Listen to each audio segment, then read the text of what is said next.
Hello students, let us start our discussion about eddy currents. What are eddy currents?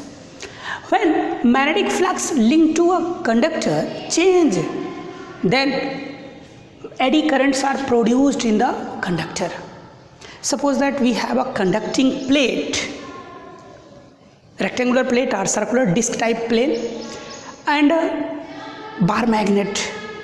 If both are placed with a fixed distance to each other, it means they are not in relative motion, then we can say that the number of magnetic field lines passing through the area of the plate is constant. It means there is no change in the magnetic flux. But when we create a relative motion between the bar magnet and the plate, conducting plate, then the total number of magnetic field lines passing through this plate area change. Okay, so when the bar magnet and the plate are in relative motion, then the number of magnetic field line crossing through plate area changes continuously. It means when there is a magnetic flux changes linked to any conductor, then eddy currents are produced in the conductor. Eddy currents always try to oppose that motion due to which it is produced by creating opposite magnetic field. It means, let us understand it. ये suppose that ये आपका plate है और ये bar magnet है, तो bar magnet का अगर ये n पोल इस प्लेट की ओर आता है तो ये एडी करंट्स जो इस प्लेट में प्रोड्यूस होगी, ये एडी करंट्स कुछ इस प्रकार से प्रोड्यूस होगी कि ये उस मोशन का, इस बार मैग्नेट के मोशन का अपोज करेगा। इसका मतलब अगर ये n पोल इधर आ रहा है तो एडी करंट्स इस डायरेक्शन में डेवलप होगा कि ये सामने वाला फेस नॉर्थ बना दे। इसका मतलब नॉर्थ को आने से रोकेगा। ठीक, तो इस प्रकार से ये eddy currents always try to oppose the motion due to which it is produced. कैसे प्रोड्यूस करेगा? By creating magnetic field. ध्यान दीजिएगा, इस प्लेट में जो करंट आएगी वो करंट के कारण एक मैग्नेटिक फील्ड आएगा, वही मैग्नेटिक फील्ड इस मैग्नेट के इस साइड में आने का अपोज करेगा और इसी के कारण वो मैग्नेट जब इधर आने का प्रयास करेगा तो रोका जाएगा। अर्थात एडी करंट्स जो प्रोड्यूस होती है वो उसी कार्य का विरोध करती है जिसके कारण वो स्वयं प्रोड्यूस हो रही है। ठीक, आगे eddy currents flows in such a way that it can oppose the magnetic field which force the conductor to induce eddy currents. Magnetic field जिसके कारण, मैग्नेटिक फील्ड में वेरिएशन के कारण ये एडी करंट्स प्रोड्यूस हुई, जो कि मैग्नेटिक फ्लक्स में वेरिएशन हुआ तो ये एडी करंट्स आई। तो एडी करंट्स क्या करेगा? एडी करंट्स जो होगा वो किस दिशा में फ्लो करेगा? Eddy currents flows in such a way that it can oppose the magnetic field which force the conductor to induce eddy currents. ठीक, तो this is a basic concept related to eddy currents. अब आप अगर देखें NCERT के इस figure में तो आप पाएंगे कि यदि दो जायंट मैग्नेट्स के पोल हैं, ये इधर n है, पीछे s है, तो n और s के बीच में अगर वो प्लेट, एक कंडक्टर प्लेट जो वहाँ पर दिख रहा है, वो कंडक्टिंग प्लेट इस दिशा में अगर आए तो क्या होगा? ध्यान दीजिएगा, कंडक्टिंग प्लेट जैसे ही मैग्नेटिक फील्ड में एंट्री करेगा, अभी मैग्नेटिक उस कंडक्टिंग प्लेट से होकर के कोई मैग्नेटिक फ्लक्स नहीं गुजर रहा था, लेकिन जैसे ही वो मैग्नेटिक फील्ड में एंट्री करने लगा तुरंत उस कंडक्टिंग प्लेट से गुजरने वाला मैग्नेटिक फ्लक्स बढ़ने लगा।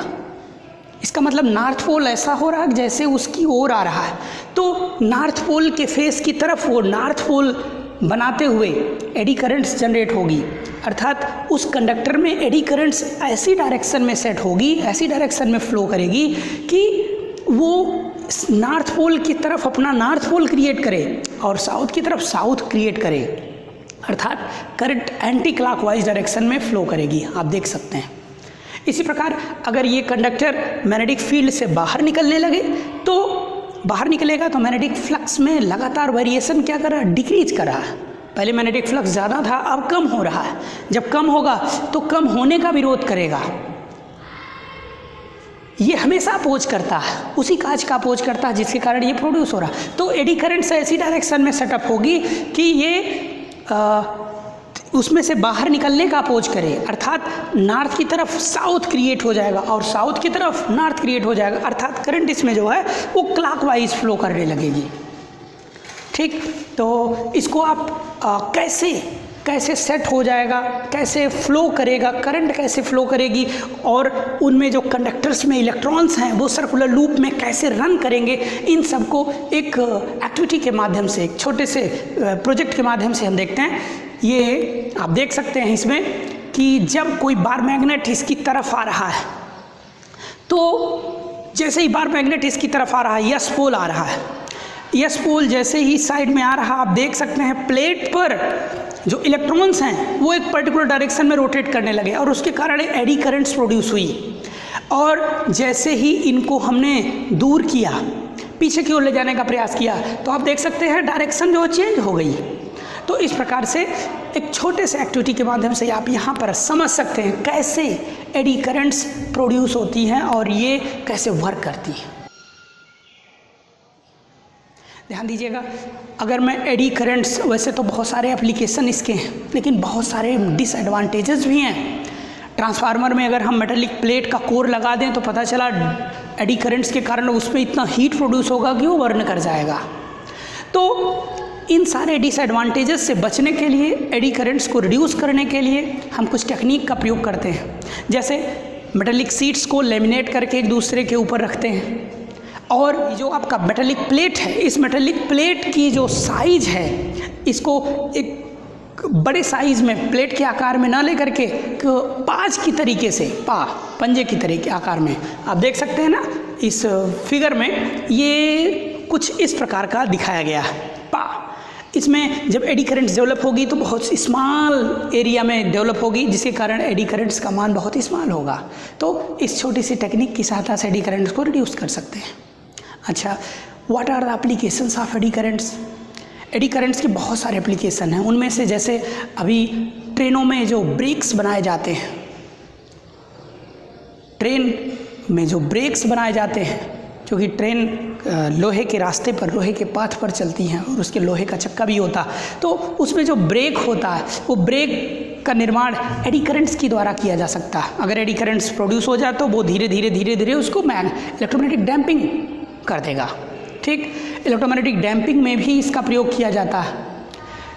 ये जो आपका मीटर, इलेक्ट्रिक मीटर होता है, इसको बनाने में भी एडी करंट्स बहुत अहम भूमिका निभाती है।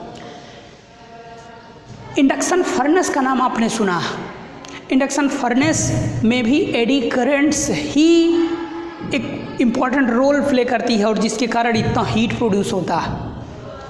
जो भी कोई पॉट नीचे रखा जाता है तो सर्कुलर लूप में जो करंट दौड़ती है उसी के कारण वो गर्म होता है। ठीक, तो इस डिफरेंट टाइप्स ऑफ एप्लीकेशन है, ये इनको आप देख लीजिए। ठीक है, तो आज के लेक्चर में इतना ही।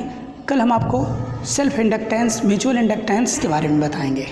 ठीक, till now take care, thank you.